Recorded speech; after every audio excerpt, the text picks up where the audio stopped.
Here we go. And action.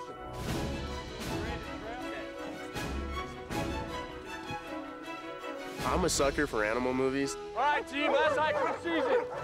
Anything with dogs, for whatever reason, has always gotten me. It's based on a true story, which makes it even more compelling. The dogs have been wonderful. They're so cute. They're really incredible. This had everything I was looking for as a director. A wonderful story that was a challenge to make. Roll, marker, action. Is anybody hungry this morning? One of the big challenges we had was how do you get the look of Antarctica without having to go to Antarctica, because that's prohibitively expensive. So we said, look, we've got to find sort of a back lot of Antarctica. Ideally, you pack everybody up and go down to Antarctica and film a little bit down there, but it's just not possible.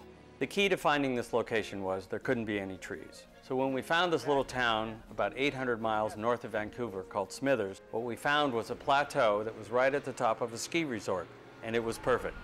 No trees. And if you filmed at just the right angle, you were able to believe that you were in an Antarctic landscape. Good job, good team. Action.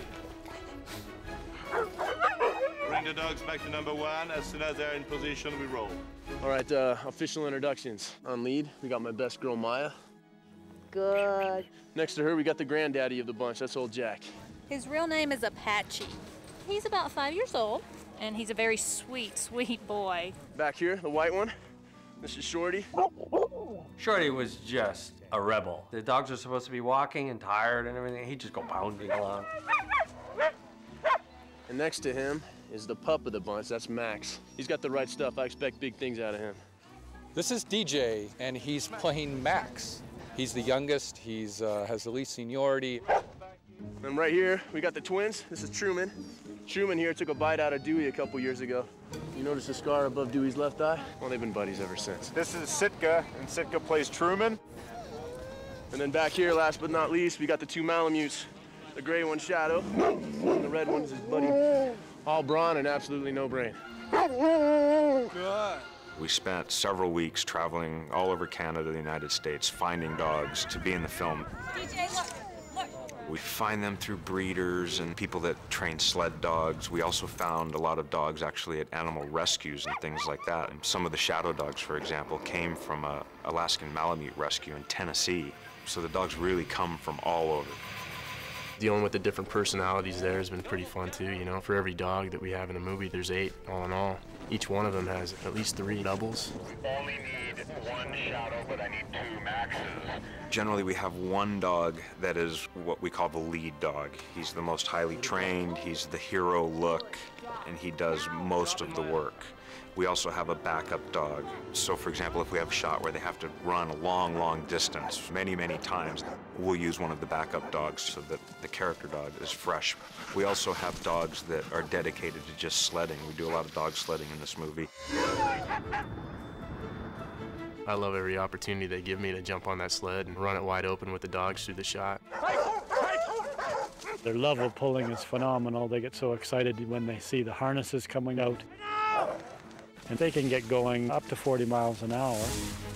It's also a symbiotic relationship between a musher and his dogs. He does everything he can for them, and in return, do everything they can for him. We trained for almost 5 months before we even started shooting. We start by training the dogs basics, sit and lie down. Action. And then we get into training the specific things that are required by the script, which there was a lot of in this show. We taught the dogs to curl up and lie down like a dog would in a blizzard, and you get to the point where you can actually cover them completely in snow. I'm training Noble here for the slipping of the collar scene. It's a fairly difficult behavior because he has to learn to get really low and shake his head and his body side to side in order to get out of it. And we had to do a lot of things, like teaching the dogs to actually just watch Paul. So he's going to naturally look at Paul when he walks up here. Yeah. For us to shoot that, it's very difficult. We have Paul give them treats and pet them and talk to them. You know what these are, too. I can see in your eyes. This is what you live for.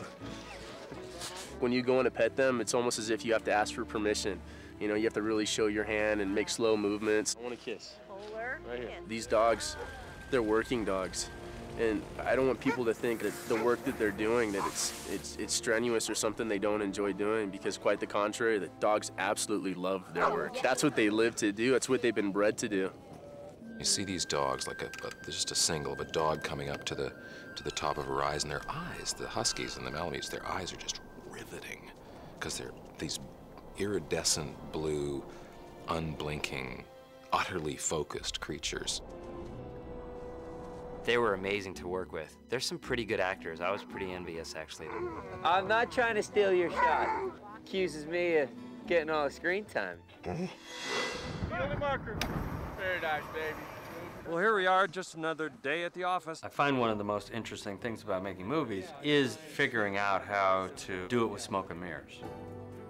To get the grander, bigger shots, we sent our second unit off to Greenland with specific storyboards, and he would match the dogs and the people in the sledding to what we were doing in Smithers. So when you're looking this way, you're looking at Smithers, and then when you're looking in the reverse, you're looking in Greenland.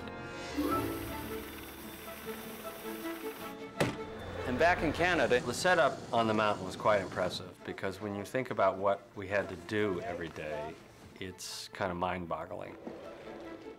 Every morning we had to move 150 people and 16 dogs onto that mountain. Okay, come on, Timba, load up. Hup. Good. Good, we're getting close. Not only did you have to move all these people on, you had to have communications all the time down the mountain about where everybody is, who's ready, who isn't, radios, satellite phones. Right, that sounds good. With just an amazing amount of communication back and forth that had to go on to keep this unit in operation running, and having everything on the mountain that we needed to shoot. Okay, stand by, ready to go. Charlie, take 2, ceiling marker. And action. Some days it was grueling, and the snow and the wind, and it was freezing. This was the outdoors.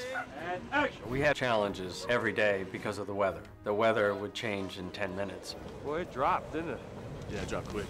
Any given day, actors had to prepare for 3 different scenes. If it was blizzardy, we got this scene over on this set. If it was sunny in the afternoon, we'd move over to this set and get this scene. Yeah, we're in a bad spot here. Jerry, we've got a major storm coming in. Mactown wants you in right away. A lot of times in the movie, it's a real blizzard. When that wind is blowing and howling, they're in it.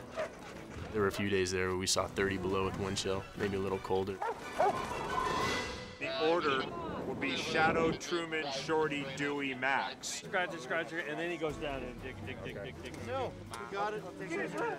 Good, go. Noble, come here. One of our backlot locations in Smithers was a Russian fish hut. We had the dogs come over the hill and run down to the fish hut.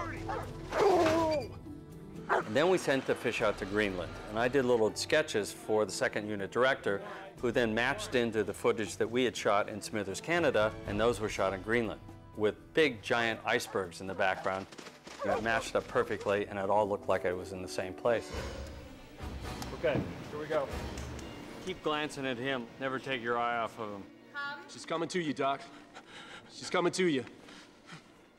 There are a couple of scenes in the movie that were impossible to do in a real location. So bring Bruce back up, please. Mike or Jamie. Ready, quiet, please. Action camera. So we built an ice set on a big stage, and we used it for the big battle between the leopard seal and the dogs. The leopard seal looks very, very scary, so we really start by just teaching the dogs to be around it. Get DJ a little closer before the seal comes out. Once they've reached that level, then they have to attack it. One of the key elements to inspiring dogs to act is baby food. So we spread a whole bunch of baby food all over this decaying whale so the dogs would be motivated to act like they were eating it. So it's all about these dogs being incredibly trained to do specific actions to tell the story. And it was our job to capture it on film and make it look very natural. And cut. Good. Very nice. Good. Victor take 2, Chelsea, and then you We got dogs today, we got actors today, and we got a lot of snow today. It was just an amazing experience being up there with all these people doing their jobs, and it ran like a Swiss watch. It was just beautiful up there with vistas that were just the most dramatic, incredible views ever. Is she gonna be okay? Yeah, she's gonna be fine. It was gorgeous, so pretty, and I feel really blessed that I got to do something like that. I love you. I love you. Right up out there, huh? I just love being outdoors in the snow, working with dogs. Come on, Max! I had a wonderful cast, I had fantastic dogs, a beautiful location. What more could you ask for?